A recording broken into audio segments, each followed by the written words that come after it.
Social Change and Development Perspectives by Dr. Lovely G. Camado. So first, let's define what is change. So change is the modification or alteration or deviation, meaning na ay nausab from something existing. So a repair of a damage, an innovation from what is existing, or it can also be negative, so a destruction of something existing, and positive, so and a replacement of something entirely new.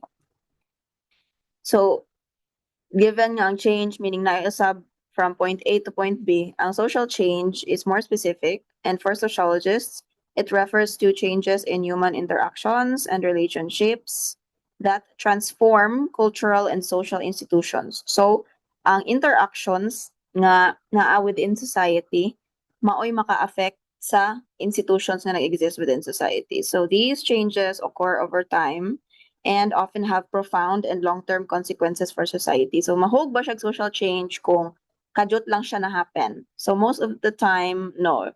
But when we talk about, for example, pandemic, right, dugay man to siya nahitabo, so na-joy changes that since then has affected us as a society.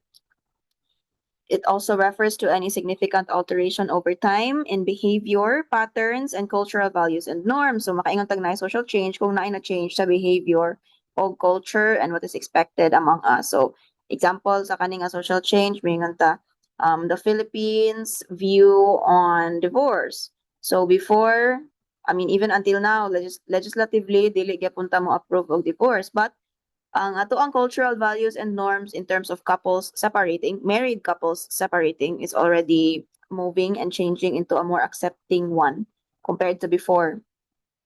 Can also include changes in human interactions and relationships that transform cultural and social institutions. When we talk about significant alteration, sociologists mean that these changes create profound, meaning very deep, very impactful, and intense social consequences. This can be positive or negative to our lives. So dapat profound yun ang change para makaingon tangad social change siya. Examples of significant social changes include the Industrial Revolution, abolition of slavery before, and the feminist movement, which is still ongoing today. So for Emil Durkheim, he defines social change as transforming culture, behavior, social institutions, and social structure over time. Max Weber emphasized the ethical value system of Verstehen or empathetic understanding to analyze social change. So society, for him, is social change centered on the concept of rationalization. So traditional and emotional thought kuno is ma-change siya, ma-replace siya by reason and practicality. So over time, as we say, also involved in industrialization and modernization. So ang people kuno, instead of banking on traditional beliefs, traditional thoughts, emotions, kaya na-replace na siya og practical like karon panahon na. So for Anderson and Parker, social change are the changes in the structure or functioning of social forms or processes, and it can be basic or derived. For Auguste Comte, he saw social change as an evolutionary process of three stages. First, ang theological, sunod ang metaphysical, and ang positive or scientific. So theological meaning we started from animistic beliefs, religion-based, faith-based. Metaphysical is a mix of the two.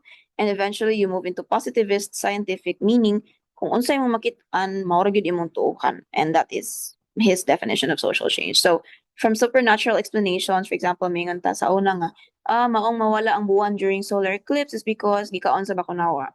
But now we have positivist definitions of that, and we have changed as a society from believing na ang bakunawa ang nikaon sa bulan into what we now know as the scientific explanation of the moon covering the sun. Anthony Giddens defines social change as a change in the underlying structure, the framework, or the foundation of an object or situation over time. So nadyo temporal nga aspect to social change. So when we define the constants of transformation, look at social change in the middle, we know that social change is inevitable, meaning dili siya mapugnan, ma-change gud ang society. Sunod, it's universal. So social change is not just applicable to a certain community. Social change must be widely felt. Sunod, it's relative. So it's while it does exist for the universal context, social change can be much more felt by certain communities, certain areas, certain populations, certain demographics. But it does not take away that the social change exists. So first, natay structural path in defining the transformation. So naay alteration of the mechanisms within social structures, cultural symbols, and value systems. And then napod tayo relational path. So changes in human interactions, no? So in based on relationship, there are changes in the way we relate to each other that transform cultural and social institutions. And then the evolutionary path. So we have a shift as well from supernatural explanations to scientific knowledge and emotional thought to rationalization.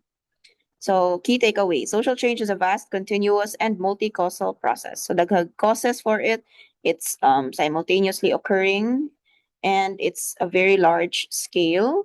It is not driven by a single component alone. So when we talk about social change, na different phases of it in terms of disruption. So we have evolutionary and revolutionary. So when we say evolutionary, hinay ni siya, it's slow, gradual, and progressive, usually over long periods of time. So from A to B, maghinay-hinay siya saka. Usually on a rise or paubos, but still, most of the time when you talk about evolution is for the better, magid siya. So it is driven by cultural evolution, innovation, and conditioning. And people learn to adjust to changes organically. Kahit slow man ang change. So madugay maanad ka. However, napud tayo revolutionary change. So sudden, drastic, and total transformation. So sa picture pa lang daan, so dili siya constant. Dili siya ingon nga kanang pasaka lang jud. Pasaka man gani siya, but naay mga ups, naay downs, naay periods of conflict and tension. And these are usually driven by movements, wars, or rapid technological shifts. So these are usually unpredictable. Appends the concept of do's and don'ts within a short duration. So nay short duration change kung unsa may expected, for example, nga norms within society. But either way, whether the change is evolutionary or revolutionary, the shared outcome is that both phases result in observable shifts in social values, customs, and the fundamental socialization process of human beings. So regardless kung evolutionary or revolutionary, na siya change. So also may drivers or what causes societal shifts. First is the demographic and environmental. So first, population growth. So moingon ka nga, karon sa mga cities na naghan ang mga tao, right? So the norms here has also changed since unlike before. Mingon sa tag composition shifts and migration. For example, when we talk about migration to other countries, sa uban nga country gani nga managhan ang population sa kani nga certain nation. For example, managhan ang population of Indian um immigrants sa, let's just say, Canada. Kani nga certain province sa Canada is managhan pud ang, di ba, na-change. So managhan ang mga stores nga namaligya og Indian food nga na. So na example min Katalamban.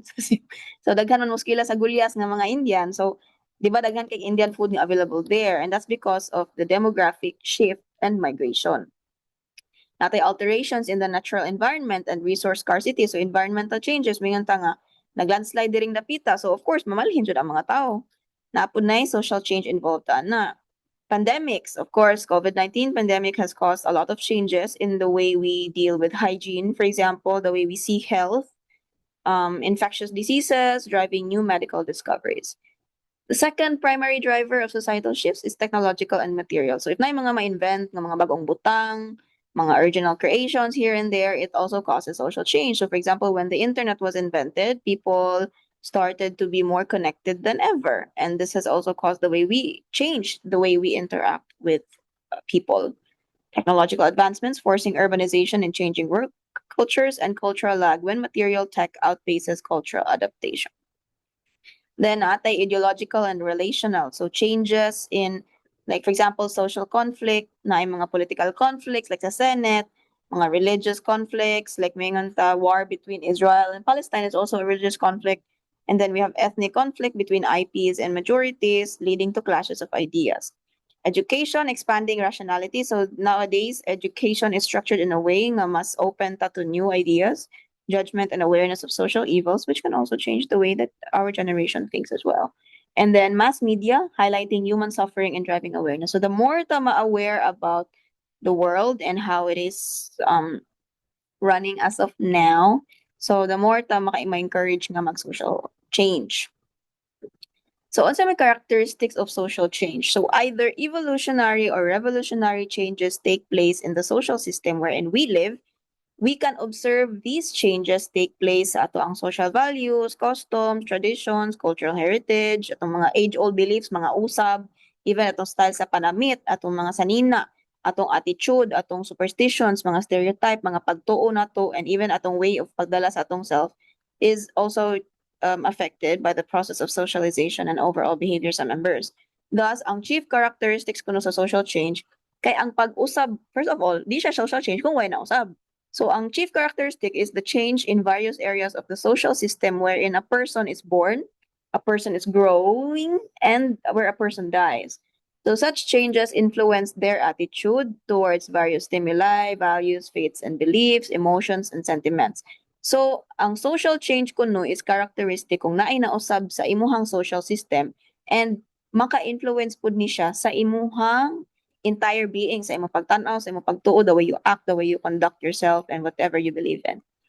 So, unsa may sources nga responsible for change? So, may the first source is unsystematic and unique factors. Like, unsystematic meaning it's not based on your system. Based lang siya sa kung unsa lang dyan normal ma-happen. Like, mo adlaw, mo gabi, mo bagyo, mo linog, the existence of certain groups is already can already be a source of social change. And the anti-systemic factors, like if, for example, if we need a stable and flexible government that we do not have. So these social organizations are, of course, part of a system that work together. No, so those are also sources responsible for change. What are the factors that influence social change? First, as mentioned earlier, population growth and composition. Sunod, culture and technology, cultural lag, natural environment, social conflict, new ideas and ideologies. Napuntay, sige, arita sa social movement and social revolution. So, in history, there have been many revolutions, examples of which are the French Revolution, American Revolution, Russian Revolution, which changed from having the Russian Empire into the socialist and communist government that Russia still has today. And then even the Chinese Revolution, nagyapon to sila empire before, and then na-change siya into also a communist one. So, a social movement originates when either people are discontent and unhappy. So, naa kuno yung social movement nga mahitabo kung ang mga tao wala na kontento, wala na nalipay sa current social system or social order. And because of that discontent, people will try to establish a new order of life or a new style of living nga uyon nasad sa ila. So, even kita na atay example sa social movement which is the EDSA People Power. So, according to Bloomer in 1946, social movements derive their motives from dissatisfaction. So, meaning dapat na emotion coming from the people nga di sila ganahan sa current state of events, which forces or pushes them to create movement and to revolt with the hopes of having a different scheme of living. So for Turner and Killian in 1957, a social movement is a collective acting. So dili na siya mahog social movement kung ikaw ra usa, kung gamay ra mo. So it must be collective and it must be active with some continuity to promote changes or pwede pod nga mo resist mo og change in the society or group of which it is a part. So second factor, may nga common motivation. So again, nagi po yung sense of collectiveness, right? Hindi lagi siya social change kung ikaw ra usa. So, to make a social movement successful, dapat i-coordinate po ninyo ang local attempts. So, one of the reasons why it was so hard for Filipinos to revolt during the Spanish period is because buwag-buwag ta. So, ang taga Cebu na iyang kalihukan, di sila magkasinabot sa KKK sa Manila, wala sad sila na coordinate. So, these are just guerrilla local attempts nga dili maka-overthrow sa Spanish crown. So, there is a need in social movements to be successful nga mag-coordinate locally and to formulate a comprehensive formulation of the causes of discontentment. So dapat kamo magkasinabot mo nga unsa jud inyong dili gusto. Unsa day ang inyong gusto, unsa inyong tumong, what forms of action do you want to do to achieve whatever it is you want to achieve. So a social movement will break down. Dili na successful ang social movement kung wala mo'y leader nga lideron, no? So kung nagpatakataka ra na yung leader, dili jud mo makuan, successful. Yes, if nagkatakata ra siya. And its success also depends on not just the leader, but the coordination and cooperation of the members. Maminaw ba kaha ang leader ay ang member sa leader. Diba? So a social movement, which is the basic cause behind basic social change, stands on its motivational base. Kaya kung wala mo'y motivation, wala mo'y gusto may tabo, you don't have the drive, you don't have the passion, whether the leader or ang member mo'y wala dyan may tabo, right? So there must be a single motive meaning pareha mo gusto. Kung lain-lain mo gusto, diha na magkatibulaag.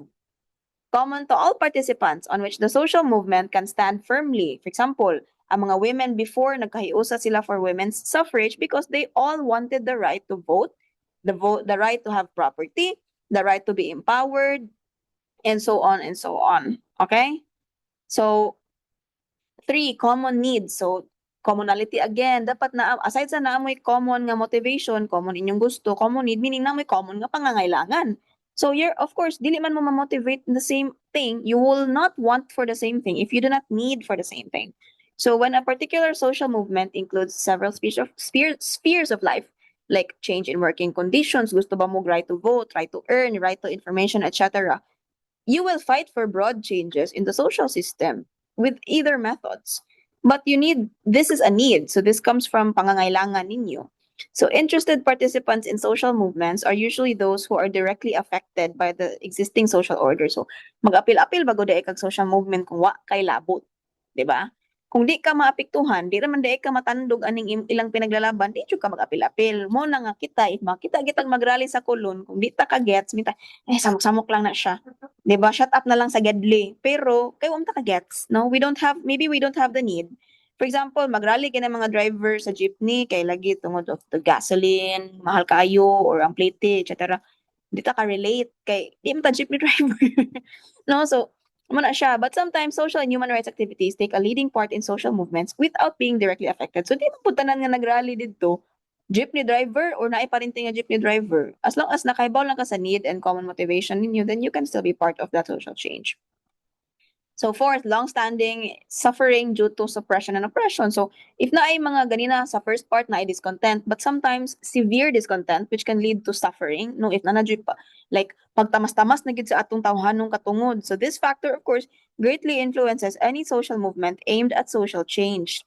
So this can be either a single issue or a number of topics. So if na ay suppression and oppression by the higher socio-economic class to the lower socio-economic group, which is what happened with the Russian Revolution, suppression of the low caste by the high caste, by the high-rank employees of its low-rank counterparts. So mga ingani nga things will cause the urge for social change. Kaya gusto man ta mo alsa nga agi kapoy nami nga gikontrol mi ninyo.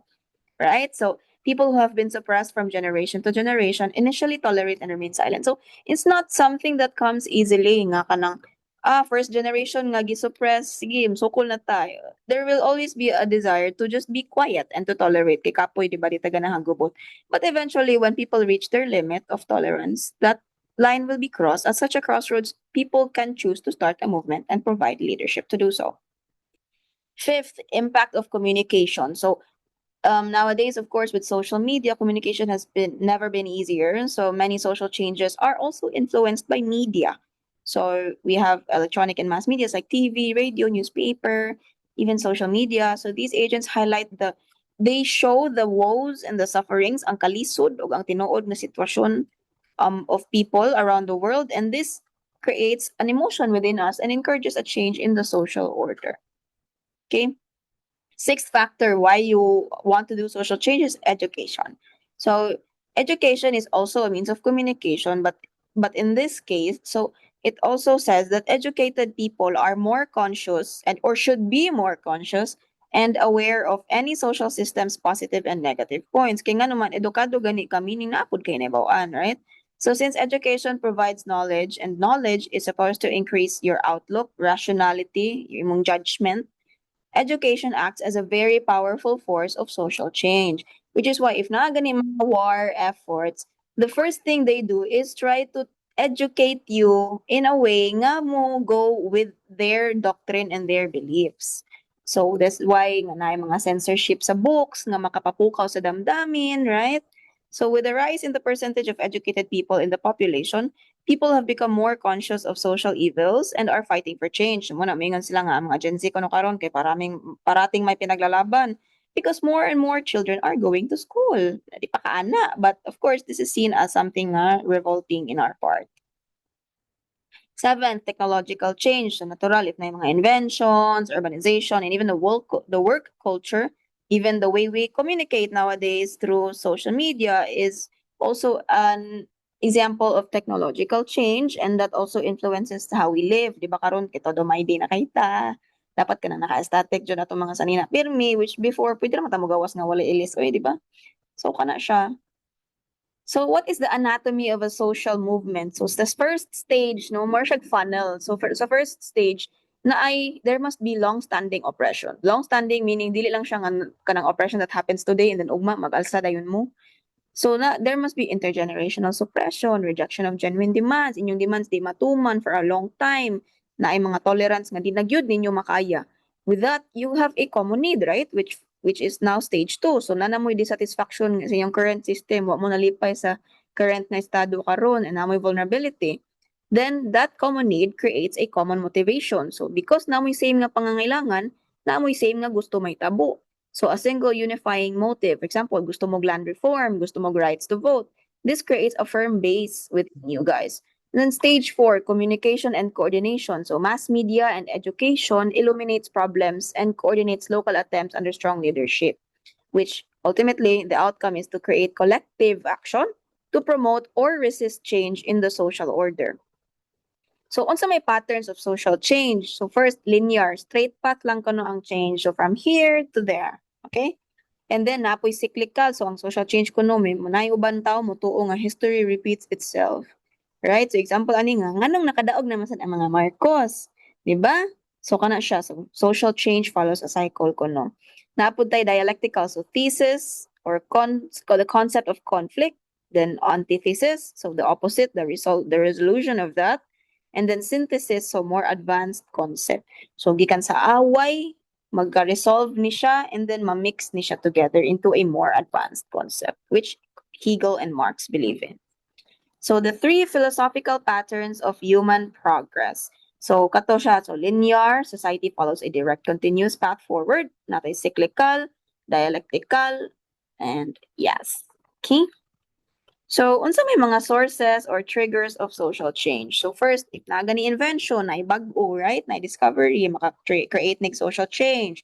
Mingon ta discovery sa mga vaccine, sa COVID, na social change. Kaya maghinambogay naman kung Pfizer ba ka or Sinovac lang ka, inga na a discovery, act of finding element which has not been previously recognized. Of course, most common is conflicts, so political, ideological, religious, and ethnic conflicts, and then napote pandemic and infectious diseases.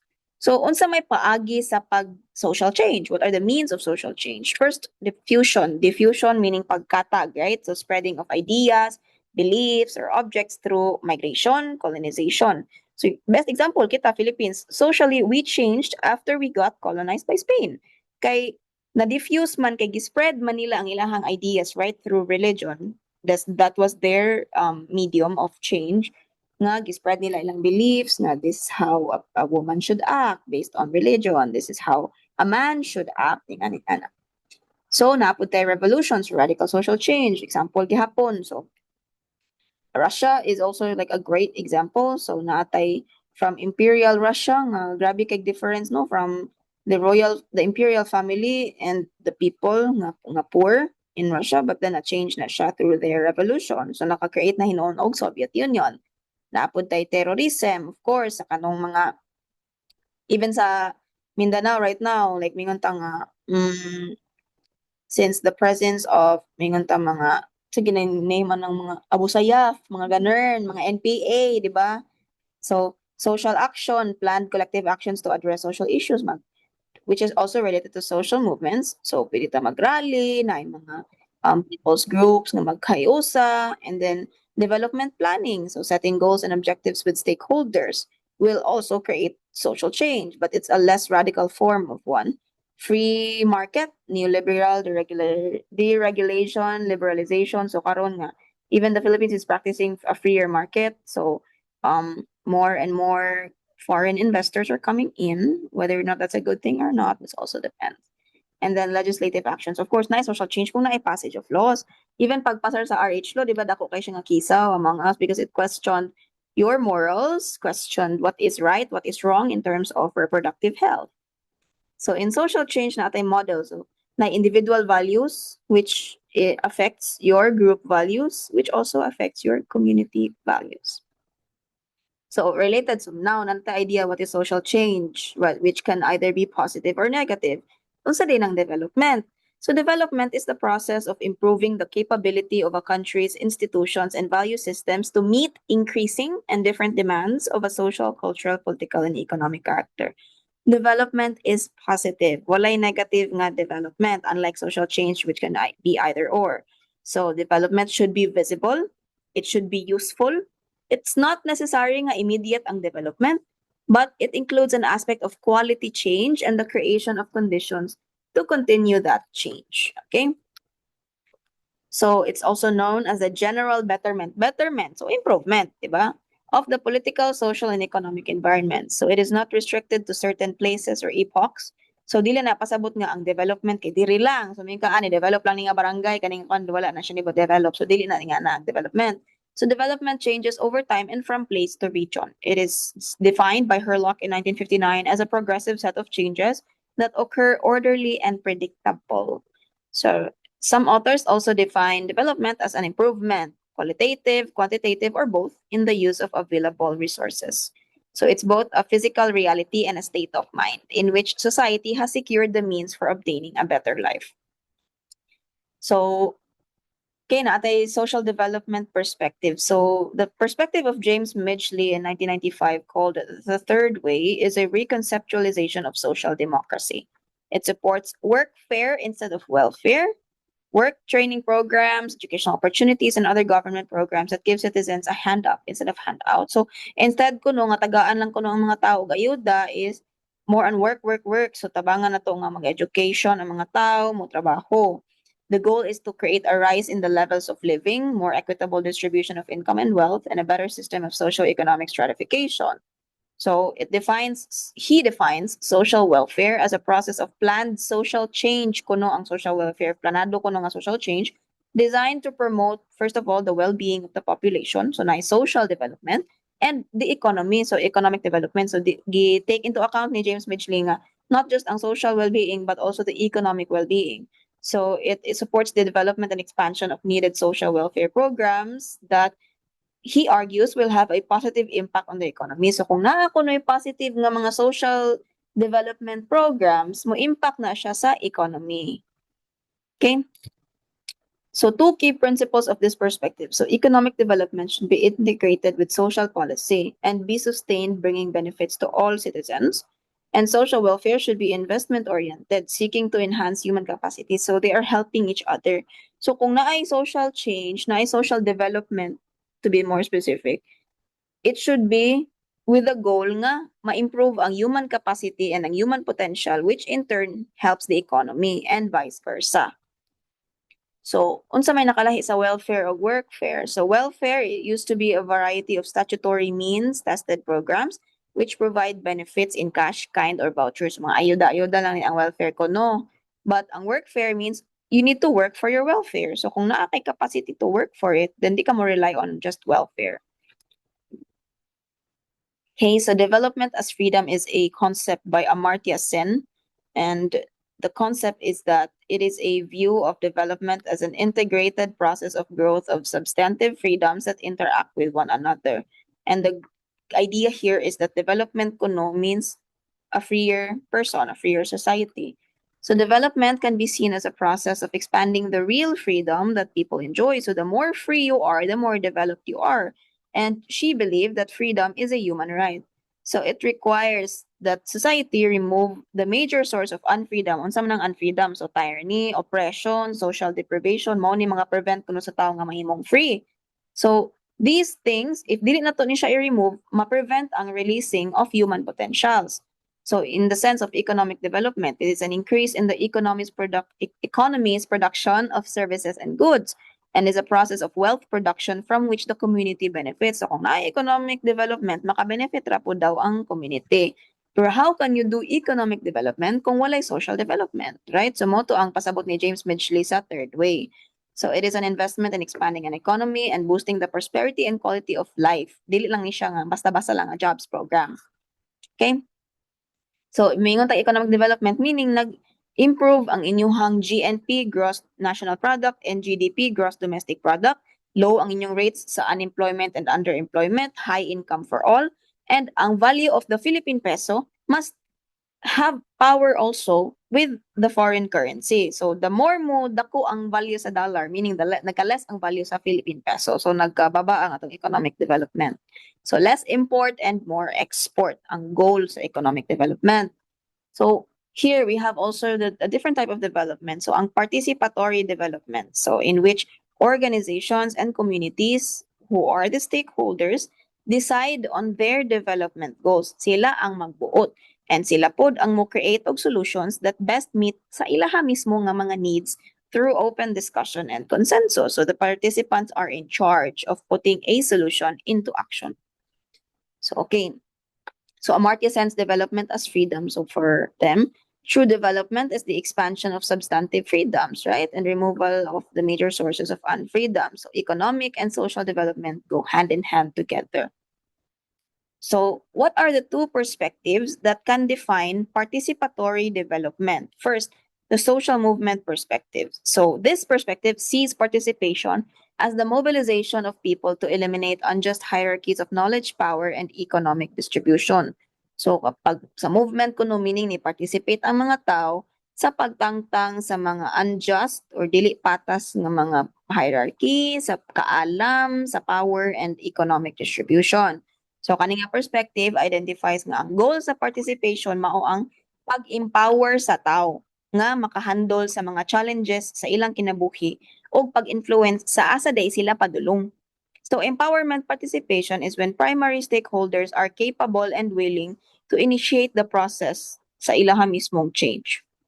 So naa diri part is joint decision making on what should be achieved and how. So ownership and control of the process rest in the hands of the primary stakeholders. Naapod tayo institutional perspective na defines that participation kuno ang pag-reach o pag-include sa input sa mga relevant groups in developing and implementing a development project. So pag-use lang sa input and opinion sa relevant groups, but they are not necessarily the main actors or the ones bitaw nga mabuhat gid sa mismo nga change. So tool lang ni siya. So, what is participatory development in CO na atay bottom-up approach nga mga people mao mismo ang mo decide sa unsa di problems na ilang na feel and how do they want to address that. And then atay barangay approach nga mo enter ta through the barangay nga paagi, right? And then naapod tay community resilience via strengths-based approach. Naku ni bomb alert sa IT part day. Huh? Community resilience via strengths-based perspective approach. So building the community's resiliency by acknowledging that each community has their own innate strengths. And we have the micro to macro social work practice. So the two perspectives here, okay, so we have bottom up, right? So social movement, meaning ang tao mismo maoy mo create sa movement nga mo create of change. Ang goal na to ani is empowerment. So empowerment meaning kita muhatag tag power back to the people to do their own process, own the analysis, and act as equal partners in joint decision making. Naputay top-down perspectives sa participatory development. So ang kaning mga irrelevant groups mao ang i-reach na lang yun ni sila no paubos na lang ni nga reach kay para ma-include sila as a tool in creating what outcomes we want to achieve. Okay, so the anti-oppressive or AOP practice framework acknowledge and shift power. So we to create an anti-oppressive practice giving power back to the people. So of course, you want to actively redistribute the power nga ma-include sila, accessible ang power sa ila, and there's also equity. Napod tayo systemic lens. So we embed anti-oppression into every action by examining attitudes through the lens of social justice. Process over product. So it's not about the destination, but the journey. So it recognizes that the active process of learning and unlearning is as critical as achieving your whatever project you want to work on. And then safe yet challenging spaces. So individuals are safe to learn, but are also challenged to grow. Okay. So when we say strengths perspective, we already built on existing assets. So strengths, so everybody has these assets that can be built to help people reach their goals. So PRC, so promise, purpose, possibility, positive expectations mo niyan as papaw. To reach that possibility, dapat natay competencies, capacities, courage, character, and napud tay resources, resilience, relationships, resourcefulness, resolve, and reserves. So when we talk about gender, power, and responsive interventions, natay structural realities. So in feminist social work as a field, we recognize that the client's problems are also shaped by systemic gender inequalities, gender power dynamics, and unequal resource access between genders. Okay? Sa micro application, natay gender responsive case management. So micro application man sa kaning nga reality nga. Ang goal is a healing partnership wherein the victim survivor, usually female, regains value, agency, and status within her family and society. So we acknowledge in social change nga naadyo'y factor ang gender in terms of affecting change also and even how we feel change. So even the existing inequalities, it can also be gender-based. So when we talk about the ultimate objective, unsa jud ito mong aning social change? So sustainable freedom and human rights. So sustainable development means we meet the needs of the humans today without compromising the ability of future generations to survive and thrive. And we also have the human rights anchor nga. We believe as social workers that all people deserve to experience their human rights because that is just the way it is. So we must advocate for programs that demonstrate cultural competence, confirm equity, and safeguard the absolute rights of all people globally. So social change, diba, it's inevitable. We can't do anything to stop it. And however, we also know that social justice is a choice. So we use the mechanic of sociology to engineer human liberation by acknowledging social change and making sure that social justice comes hand in hand with it. Okay. So with that, unsa din ang sustainable development? Sustainable development, according to the Brundtland report, is a development that meets the needs of the present without compromising the ability of future. So the idea that human societies must live and meet their needs na dili in a selfish way. So natay 17 ka SDGs, so kamo nabasa na. So environmental perspective. So of course, naay organizational outcomes ang DNR, which is to promote human well-being and ensure environmental quality among other things. So nganong na may relate ni sa social work because in the Philippines, for example, we are hit by a lot of environmental disasters. And much of our work as social workers is influenced by this. So we also have a responsibility to care for the environment at that. So development according to the classical theory of growth. So these classical economists place a strong emphasis on the analysis of the economic growth process. So dinhi kuno ang development kuno according to these theorists is based on the growth of the economy. So this to explain the main factors influencing economic growth and underlying mechanisms. So support nila ang free commerce, respect for private property, and individual free entrepreneurship. So according sa neoclassical theory of growth, ang technological development significantly impacts an economy. Nya dili kuno possible ang economic growth kung walay technology. So the Solos-Van model posits that a nation's economic development is driven by three key factors: labor, capital, and technology. So unsa may main forces behind economic growth according to the neoclassicist view? Capital accumulation. The more capital ang naa sa country, the more mo develop. Population growth, and technological progress. Yes. So according to the endogenous growth theory, a macroeconomic growth theory highlights the value of improving elements unique to an economy and its population. So mag-focus ta sa unique man. So arita sa long-term expansion of economy that contributes to sustained increases in gross domestic product and living standards.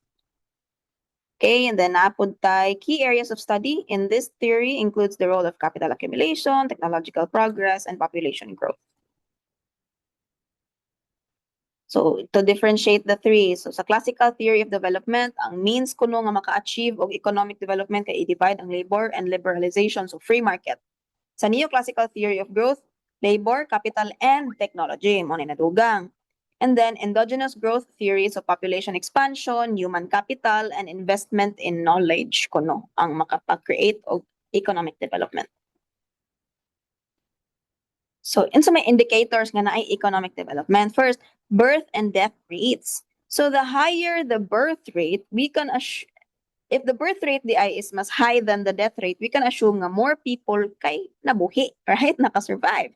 If higher ang death rate than the birth rate, then it's possible that the population is experiencing a decline. Nganong need man ta mo tan-aw sa birth and death rate? Because, di ba, if taas og age bitaw before a person dies in a country, meaning probably ang healthcare ninyo, ang inyong life benefits, your state of life taas. Kaya nga di man mga matay dayon. Mingon sa tag-birth rate, low fertility, low birth rates, ngano kaha naapod na question ana. So it's also a general indicator of a country's healthcare and educational systems. High birth rates among a certain demographic, meaning tataas kay birth rate among teenage mothers aged 13 to 15, ngano kaha na. So that's also we can also use that as an indicator of the educational system. So manapod another indicator, Human Development Index, the measure of a nation's average performance in the three fundamental facets of human development: health, knowledge, and standard of living. So how is the Philippines in terms of health? How is the Philippines in terms of knowledge and standard of living? Din nakita na ang Human Development Index. So apil na ni kay ang long and healthy life. So as said na ko ganina, no? So the lower the mortality rate, then apparently mas better ang inyong development. Knowledge, as measured by how many children are going to school, how long do they stay in school, a decent standard of living, so sa sweldo, gross national income per capita in terms of US dollar. Gross domestic product or GDP. GDP gawa dito sa Pilipinas. The total monetary or market worth of all the finished goods and services produced within the Philippines, within a nation's borders during a specific period. So how healthy is the country's economic health in terms of domestic production? Okay, so naapod tay gross national product gawa ng Pilipino. It's not necessarily created within the borders of the Philippines, but it's still created by Filipino hands. So measures the total value of all finished goods and services owned by a nation's residents, regardless of whether those goods were made in the country. So nagay po ni siya contribution to the economy, okay? So naapod tay gross national income. So the gross national income per capita. So is the gross national income divided by the mid-year population and then converted to US dollars using the World Bank Atlas method. So the figure is the country's gross domestic product and foreign source revenue. So this includes funds obtained from overseas, like grants for economic growth and international investments. So kwintada pud ani ang deduction sa atong mga utang. Okay? So, may nga tag, unsay difference between the economic growth and economic development. So, economic growth is a rise in the economy's key economic indicators. But in economic development, it's more holistic. So, naay poverty elimination, unemployment elimination, and inequality reduction. Natay in economic growth, increase in real national income, or it's more about the money, right? But when you talk about economic development, so improvements in life expectancy, healthcare, so it's more comprehensive and multifaceted. Kaya ang economics nato sa country maka-affect man sa gid sa ato ang life expectancy, healthcare, and living standards. So economic growth focuses on the production of goods and services, while economic development focuses on the distribution of those resources. And then economic growth is one-dimensional. It's more about how much are we earning. But sa economic growth is multidimensional. So na-increase atong income, but are we also raising our population's standard of living? So short-term ang economic growth, but development is long-term, right? Increase in production versus productivity. Production meaning just money. Productivity is in general as a whole. Means of development, ang gitan-aw sa economic growth, but sa economic development kay ends, ang resulta, ani nga growth. So, mingon, in short, no, makaingon ta nga, ang tanaw na to, ang economic growth, ato ni siyang ma-assess, part lang ni siya sa economic development. Walay economic development man sad kung walay economic growth. Pero pwede rata magka-economic growth without economic development. So, conceptions and dimensions of development. So, increased welfare and human development. So, development gani dapat may increased na well-being sa mga tao. We argue that income growth will expand the capacities and options available to households and governments. And this economic expansion will advance human development. So the better the economy, the better people's lives will be. Modernization. So in sociology, modernization is moving from a traditional agrarian rural society to an industrial secular metropolitan society. So industrial society is modern society. So society must first become industrialized kuno to be modernized. So I'm not even gonna say that German word. Di makasulti ka na day.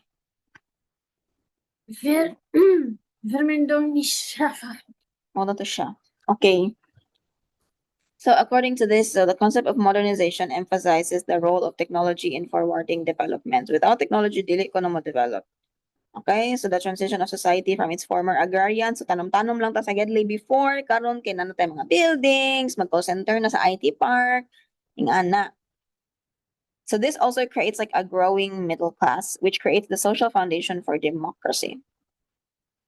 So according to this concept, modernization is industrialization. You cannot have one without the other. So industrialism is a way of life that involves significant alterations in the economy, society, politics, and culture. Okay, na po elimination of dependency. So of course, third world countries like the Philippines are still very much dependent on second world and first world countries like the United States, for example, which is why the pulling out of US aid was also a big blow to us. So the concept of dependency elimination was parallel to the general discussion of dependency theory by Bill Warren, among many other authors. So he argued that in his proposed method for eliminating dependency, is that while imperialism undoubtedly contributed to the development of an unequal and exploitative system, it also paved the way for the growth of capitalism in the third world. So, ang imperialism is katong mga imperial powers like for example United Kingdom, US, even Russia and China at the time were also imperial powers, and even Japan. So they created this dependency in smaller nations to need them. This also created kuno the growth of capitalism. So you could demonstrate that after the Second World War, kuno capitalism had grown both in depth and breadth throughout the Third World. Okay. So participatory development is a procedure by which organizations and communities decide on their development goals and create solutions that best meet their primary needs through open discussions and consensus.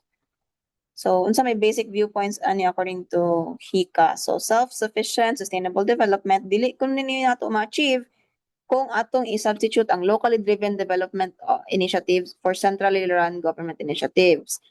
So, dapat na-absent ko yung mga local initiatives may nga within CSWD o for example, di lang mag-realize sa DSWD Region 7. Napunta directly increasing the number of individuals who participate does not result in self-sufficiency and sustainable development. So the goal is quality of participation, di lang sa gidaghanon. Fostering an environment that encourages participative growth to prevent participation from becoming momentary. So we encourage people to create an environment nga mo grow sila through their participation para dili lang ni siya nga for the meantime lang. So also may types of participatory development. So the participatory ladder, we have passive, katong wala lang, for tanaw lang, audience impact. Participation in information giving, so the people receive information. Participation in consultations, the people are asked. Participation in material incentives, so when you participate, tagaan kag kaning butang. Functional participation, you need to participate for it to work. Interactive participation, you participate because you are expected to be a key actor. And then self-mobilization, meaning they don't need you anymore, the people can do it on their own. So unsa may things that can prevent people from participating? First, lack of time. Busy ka sa trabaho, mag-apil-apil pa baka ng mga lupon. Sunod, caste discrimination. If you are from a lower class, maybe you are not heard enough and you do not feel like participating. Sunod, hesitation and fear na ipagduha-duha, mauwaw ka, mahadlok ka, basig di mo kaya, basig di ka kabalo mo participate. Lack of information, basig wa ka kaybaw nga naa day seminar, naa day training. Poor hesitate to speak out in front of rich people. Kung pobre ka, maikog ka mag-apil-apil kay pobre lagi ka. Illiterate, di ka ba mubasa, di ka ba musturya, feeling mo di ka edukado, di ka mag-apil-apil sa mga ingana kay feeling mo wala kang karapatan, hindi ka marunong. Naapod tayo patriarchal society. So in this kinds of society, so women's participation are low. So ay ari lang ko mama kung bana lang ana. Ari lang ko sa balay, di ko mag-apil-apil. Lack of understanding about the importance of participation. Maybe you don't really understand, ganun mag-apil-apil pa man ko. Language differences, basic English pa ka ang facilitator. Nya, ang mga people kay magbisaya, health problems, basig maglisod sila adto kay sakit ilang tuhod, inappropriate space, environmental factors, na bagyo pag hold nimo sa event. So, muna siya. Okay, so already discussed. Teka lang.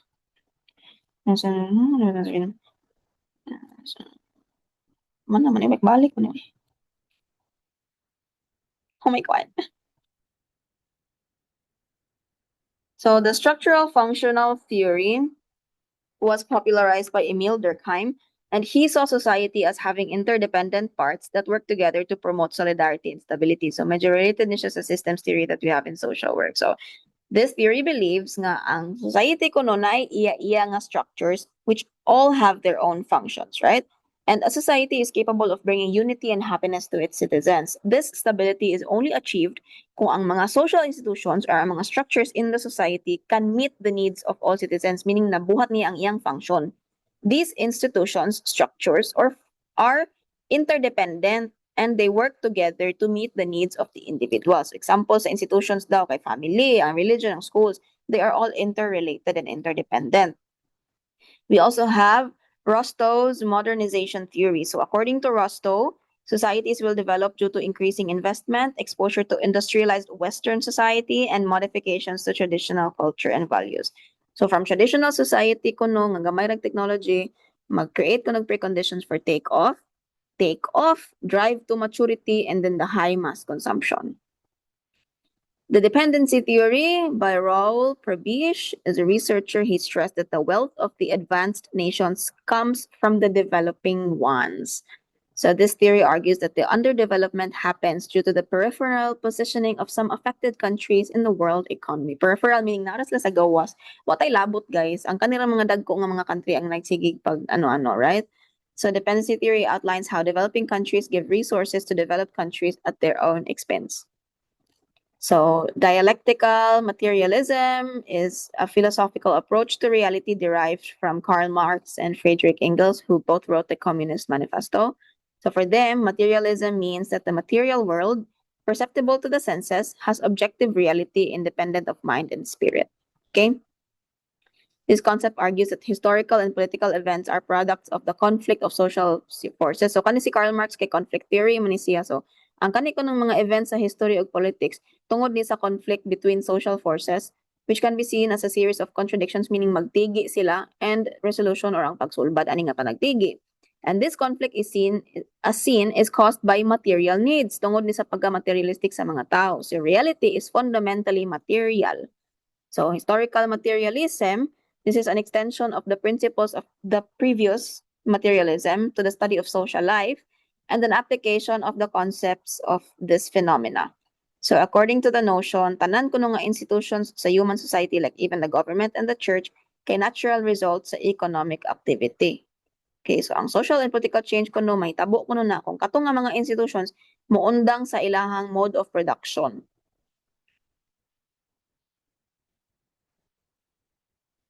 So the neoliberalism or the laissez-faire is a term used to describe a school of thought on economics that supports free markets and little government intervention in the economy. So less tariffs, freer trade, freer entry into different countries' economies, including privatization of companies. Kanang PLDT sa una, dili man na private company. Sa una, it's government owned, but now it's a private company. Deregulation, globalization, free trade, more import, more export, austerity, and budget cuts to government spending to boost the private sector's contribution to the economy and society. So perspective on social development. So what does it mean to work from an anti-oppression framework? As mentioned ganina, anti-oppression gani meaning you are actively working to acknowledge and shift power towards inclusivity, accessibility, equity, and social justice. So gikan sa kani nga mga people lang ang certain hold sa power, i-change na nimo siya into more people can hold it. And you ensure that anti-oppression is embedded in everything that you do by examining attitudes and actions through the lens of access, equity, and social justice. With that, you have diversity perspective. So competence in dealing with diversity and culture is one of the several talents that a social worker must possess. And it is crucial because we deal with different people from different walks of life. So there is a widespread understanding that professionals in the social work field must be aware of how the experiences of varied communities must influence their work. So one community isn't the same as another. So with that, you have the perspective of strengths, right? So each person, each community has their own strengths. And as a method of social work, we center our helping process on the belief that people, individuals, groups, and communities have strengths and assets. Instead of focusing on their faults, what they don't have, what they lack, what they do wrong, and what kanang mga mali nila. Okay? So it acknowledges that clients' challenges. Of course, hindi man na to i-take away nga naman yung challenges na yung mga mga client. But instead of focusing nga kaning mga tao has trauma, issue, illness, and adversities, we view them as challenges, opportunities, and catalysts for growth and transformation. So, okay, so naatay empowerment perspective. So, knowing nga na strength, we can now move on to empowering. So, to give or to return the power to the people. This is an approach that is both a means and an end. So, paagi ni siya and also a result. So, we cannot practice the empowerment approach if ang practitioner mismo wala naka-undergo og empowerment. Social workers are taught empowerment practices to address issues at all scales, affecting different peoples from different levels. So it is an empowerment is attained by coordinated efforts that work with people, their connections, and the surrounding social and political environment, and not on them. Kaya gihatag lagi nimo ang power nila. So, strategies of how do you empower people? So, collectivization, itapok nimo sila. Establishing a dialogical relationship between the people and the other stakeholders. Consciousness raising, letting them know that you have power. Redefining, so who has power? Advocacy work, getting your word out there. Self-advocacy, so natay legal advocacy, professional advocacy, and limitations as well. Third, spirituality and faith-sensitive perspective. So in the Philippines, of course, we are very religious. So the client may be trying to use their belief system as a strength. Na imong pagkuhaag kusog ang Ginoo. That enhances their capacity for resilience. So the inclusion of the client's expressed faith and or spirituality may result in a greater level of commitment on the part of both the client and the practitioner to the assigned work. So this can be a source of strength, okay? Ethnocultural perspective. So an ethno-conscious strategy combines ethnic sensitivity with empowerment strategies that capitalize on the existing advantages in ethnically varied communities. So in social work, we must be aware of the ethnocultural diversity, and we use it to refer in a broad general sense as a practice that is aware of the effects that belonging to an ethnic or minority group has an impact on social functioning and aims to incorporate this understanding into our practice. Nga kabawta nga, if parte gani kag ethnic minority, naa jud na impact sa imuhang social functioning. Okay? Yeah, ang feminist perspective, so women in development, so its fundamental goal is to include women in development. Now, before, we are just passive recipients or maybe even delete apart. But now, according to this approach, women must be actively involved in development as active agents if effective and efficient development is to be attained. So, atong gi-acknowledge ang role kuno sa kababayenan sa development. Kaya kung dili kuno apilon ang mga babay, dili gyud ta maka-achieve of effective and efficient development.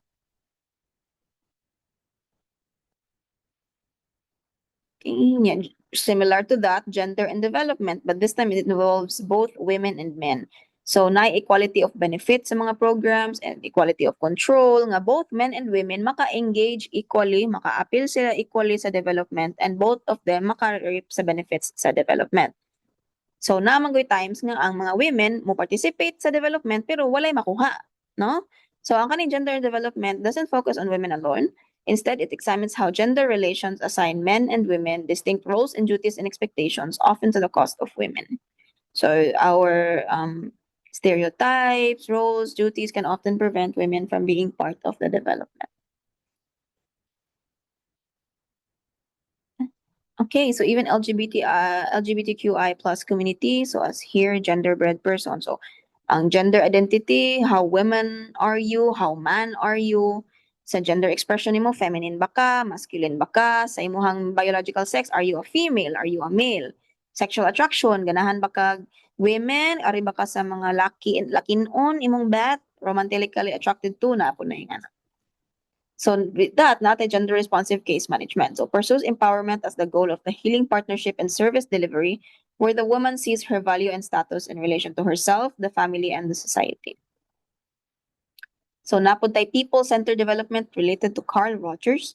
So people-centered development is a strategy that emphasizes enhancing local communities' sense of self-sufficiency, social justice, and democratic participation. So related sa empowerment perspective, nga atong gi-center ang development within the people themselves. So sila mismo ang mag-create of self-sufficiency nila. So ang human progress is not just economic growth, widespread, macro level, but also micro and meso level, which means na growth and demands for modifications to social, political, environmental beliefs and practices. So kani nga approach na create ni siya during the 1980s, which acknowledges dependency theories as well. So, ito, anti-oppressive practice about reducing oppression, lessening its effects, and equalizing the power disparities. Social work and human rights. So, social workers should promote conditions that encourage respect for cultural and social diversity within the globe. So, social workers work within the field, within the sphere of human rights. And as I said earlier, giving people the human rights access that they deserve.